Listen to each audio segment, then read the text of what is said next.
Gather around. Friends, pull your chairs a little closer to glow. Percy Hawthorne here, your humble archivist of the arcane, keeper of tales that flicker at the edge of understanding. Tonight we delve into a file pulled not from dusty parchment, but from the cold, silent void itself, marked Project Stardust, the silent beyond. Settle in, lend an ear, and perhaps keep a light burning nearby.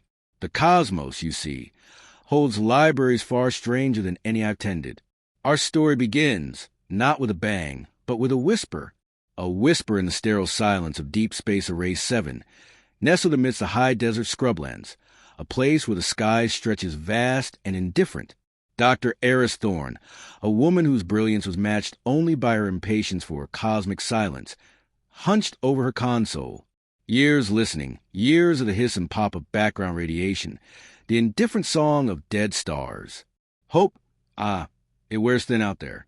But that night, a spike, not the usual flare of a pulsar or the chaotic burst of distant plasma. No, this was structured, a sequence of pulses, impossibly regular, repeating on a frequency band so narrow, so utterly quiet it felt deliberate, like a fingertip tapping on the glass of reality itself. Eris froze. Her breath caught. A sharp, small sound in the control room's hum. Impossible, she breathed. But the data, the data scrolled relentlessly, undeniable. A signal, not natural, not human. Panic, exhilaration, they wore within her. Protocol demanded secrecy, isolation. This was bigger than ego, bigger than tenure. This was contact. But the signal, it wasn't announcing itself with fanfare. It was fragile, precise, yes, but thin, like a spider's thread spun across light years. And it held a pattern, not mathematics as we know it, not music, something else, abstract, geometrical. It defied her algorithms, her decryption suites. It whispered its secret in a language carved from pure information, utterly alien. Frustration mounted. Weeks bled into months. The signal persisted, a maddening, beautiful enigma. The weight of it, the sheer, terrifying responsibility of being the first ear to hear. It began to fracture Eris's renowned composure. Sleep became a stranger. Paranoia, that old serpent, coiled in the shadows of the array. Who else might be listening? Governments? Rival consortia? Entities elsewhere? The silence of the desert outside began to feel watchful. That's when she called him. Not officially, mind you, through back channels, encrypted bursts buried in mundane data streams. Gabriel Sterling, his reputation, it preceded him. The man who listened to the whispers within the whispers, who sensed truth like a hound scents prey. And where Gabriel went, enter Milo Hart, bursting into Gabriel's cluttered study, part library, part greenhouse, part museum of the peculiar. Wearing a T-shirt proclaiming my other ride is a flying saucer, parked illegally, and balancing 3 overflowing coffees and a suspiciously glazed donut. Gaby heard the cosmic bat signal. Aliens? Please say it's the little gray guys with the big eyes. Do they do stand-up? I've got material. Gabriel, seated amidst ferns and leather-bound grimoires, didn't look up from the complex waveform scrolling across his screen. His face, usually serene, was etched with profound, focused intensity. Quieter, Milo. Listen. He played the raw signal audio, a series of soft, rhythmic clicks and hums, devoid of melody yet vibrating with intent. Milo froze mid-donut bite. The goofiness vanished, replaced by an unnerving stillness. His eyes lost focus, gazing not at the screen but through it, into some vast internal distance. Whoa! He breathed, the word barely audible. That's not a hello, Gaby. That's a sigh. A really, really old sigh. And, it's lonely. Like something lost. Gabriel nodded slowly, a shiver tracing its way down his spine. Milo's cosmic intuition, unreliable as a weather vane in a hurricane, yet startlingly accurate at its core, had just voiced the dread Gabriel had felt but couldn't name. The signal wasn't just alien. It was aching. They arrived at Array 7 under cover of pre-dawn darkness, the desert air bitingly cold. Eris Thorne looked like she hadn't slept since the signal first kissed the receivers. Gaunt, eyes burning with a feverish mix of exhaustion and desperate hope. Sterling. Hart. Thank God. The introductions were curt, swallowed by the immensity of the humming complex and the even greater immensity of the silent signal pouring in. Gabriel moved through the control room like a silent predator, his senses extended. He touched the console, closed his eyes. Fear, he murmured. Sharp, recent. But beneath it, older, much older. A grief deep as time. He looked toward the main receiver dish. A vast silver, I turned toward the specific, cold patch of stars. It's coming from there, yes, but it's anchored here too. Something resonates. Milo, uncharacteristically subdued, was already tracing invisible patterns in the air, his photographic memory dissecting the signal structure on a secondary screen. It's not just data, Doc, he said, his voice lacking its usual bounce. It's a map. No, a key. But a key to what? And why does it feel sad? Days blurred. Gabriel, the cryptologist, wrestled with the abstract geometry of the signal. He sensed its logic was nonlinear, multidimensional, a language built on concepts humanity hadn't yet dreamed. Milo, guided by his flickering intuition and perfect recall, acted as a dowsing rod, pointing Gabriel towards patterns that felt significant, even if their meaning remained elusive.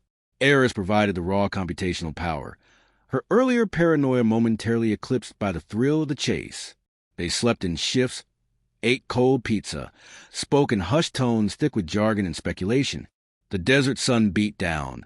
The nights turned the complex into an island of light adrift in an ocean of stars. And always the signal pulsed, relentless, implacable, that ancient sigh. Then the breakthrough, or rather, the unlocking.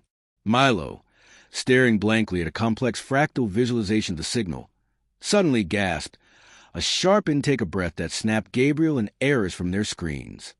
Gaby, the spaces, not the pulses, the silences between them. They're inverted? No, folded, like origami for sound. It was nonsense. Brilliant, inspired nonsense. Gabriel stared at Milo, then back at the visualization. He saw it. The silences weren't empty. They were negative space holding positive meaning. He began frantically reconfiguring his decryption algorithms, incorporating Milo's bizarre insight. Eris fed him data, her fingers flying over the keyboard, hours stretched, taut as a wire. And then the screen flickered. The abstract geometries resolved, not into text, not into images, but into a schematic, a structure of impossible angles and shifting planes, rendered in shimmering light. A blueprint. But for what? It hovered, rotating slowly, breathtakingly complex and utterly alien.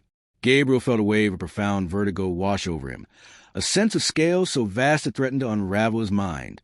It's a construct, he breathed, his voice thick with awe. A machine? A vessel? No, larger, much larger. Milo peered, his eyes wide. It looks familiar, but not like if a library in a black hole had a really weird baby. Eris whispered, her voice trembling. Coordinates.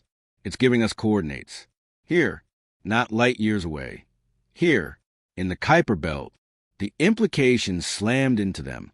An alien artifact within our solar system, sending a signal, a key, a sigh of loneliness. Why? A beacon? A warning?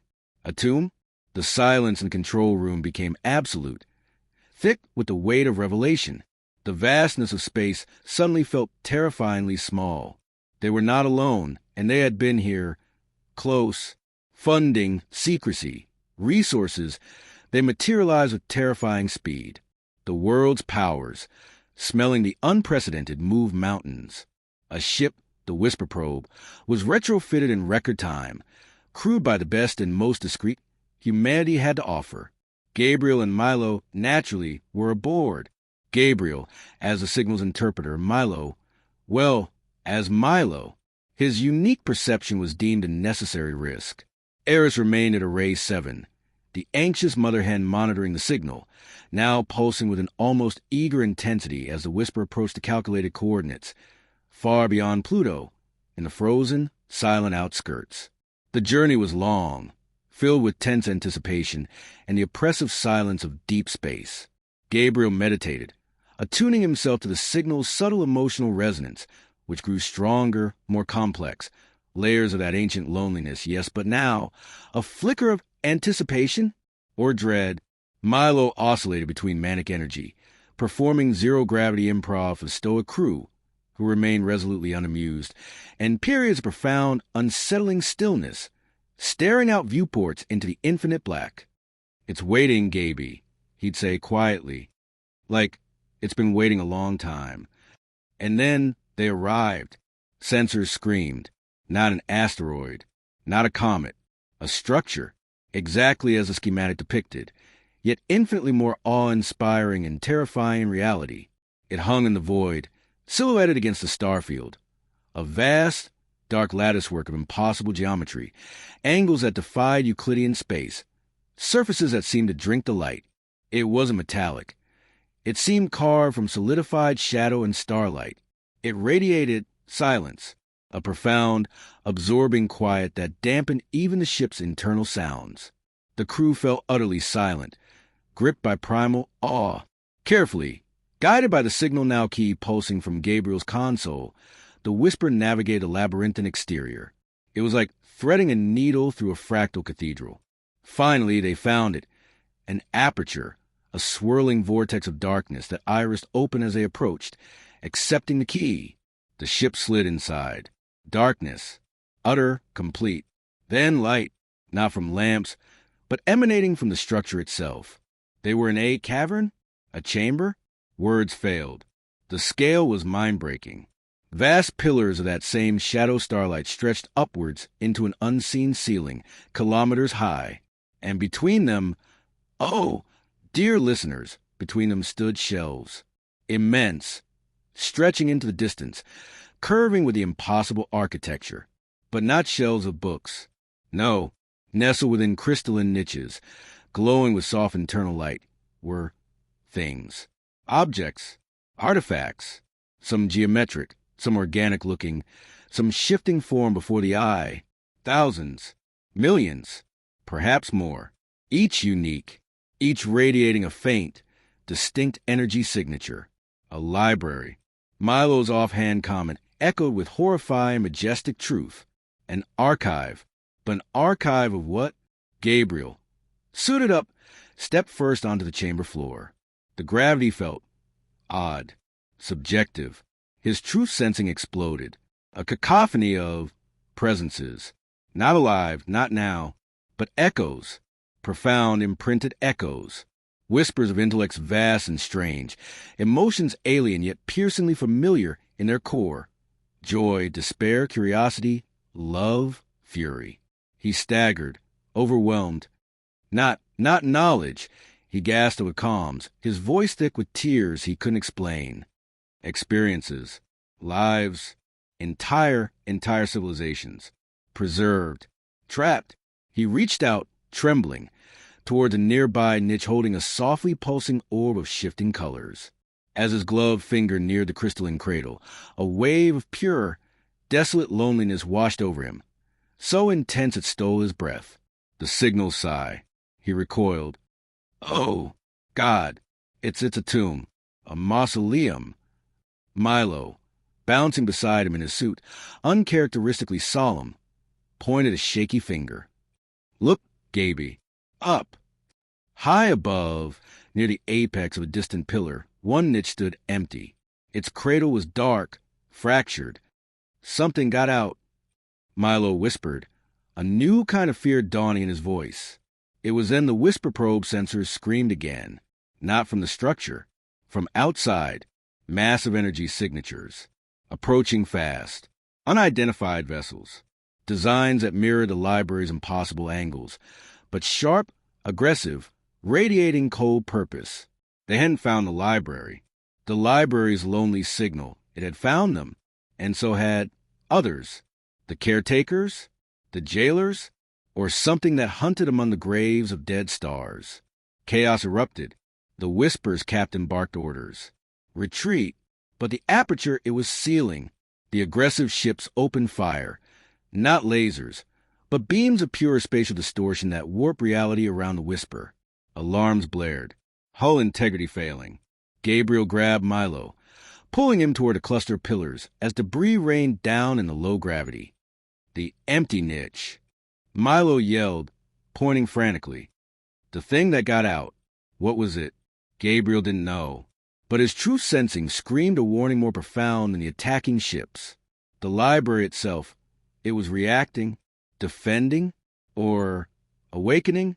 The light within the niches pulsed erratically. The chamber's geometry seemed to shift, the pillars groaning with the sound of continents moving. The attacking ships hesitated, their beams flickering uncertainly. The library wasn't just stone and shadow. It was alive, sentient, a guardian of the dead. Amidst the chaos, Gabriel locked eyes with an artifact nearby, a simple, twisted rod of dark material. As a beam lands towards their position, Gabriel, acting on pure instinct honed by sensing the residue of 1 billion lives, grabbed the rod. Not to wield it, but to understand it, to feel its echo. A surge of information, not data, but sensation, flooded him. Heat, expansion, freedom, escape. It was the echo of the entity from the empty niche.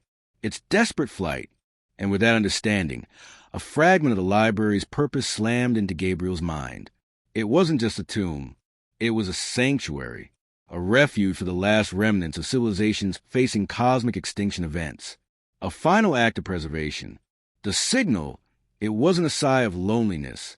It was a lure, a desperate call across the eons. Find us, remember us, learn from us, so that you might not join us. And attackers? The Whisper probe, crippled but not dead, managed a desperate maneuver, riding a wave of spatial distortion caused by the clashing energies, the library's awakening defense, and the attacker's weapons. It scraped through the closing aperture, tumbling out into the void just as the great structure sealed itself, becoming once more an inert, enigmatic monument. The attacking ships, thwarted by the library's sudden, terrifying activation, vanished as abruptly as they appeared, folding space and disappearing. The journey back to Earth was shrouded in a different kind of silence. Haunted, they had proof, undeniable, terrifying proof, not just a life, but of civilizations risen and fallen, of a cosmos teeming with history far more ancient and tragic than humanity had dreamed. They held artifacts, the rod Gabriel had grasped, others hastily secured. But the greatest artifact was the knowledge. The library existed. The Psi was real. And the hunters, they were out there. Gabriel Sterling, forever changed, carries the weight of 1 billion silent voices within him. Milo Hart, his usual levity tempered by cosmic awe, channels his energy into understanding the fragments they brought back. His intuition a flickering candle in the vast dark. Dr. Hawthorne listened still. But now the silence of space hold a different tune, a melody of profound fragility and ancient sorrow. And the library? Oh, it sleeps again. Or waits. Its signal, after the Whisper's escape, it changed. The sigh remains, that deep, eternal loneliness. But now, woven within it, a new note, a faint, fragile thread of something else. Hope? Warning? Or simply acknowledgement? The cosmos knows we listened. And the hunters, they know we found it. A slow sigh, the crackle of the fire louder for a moment.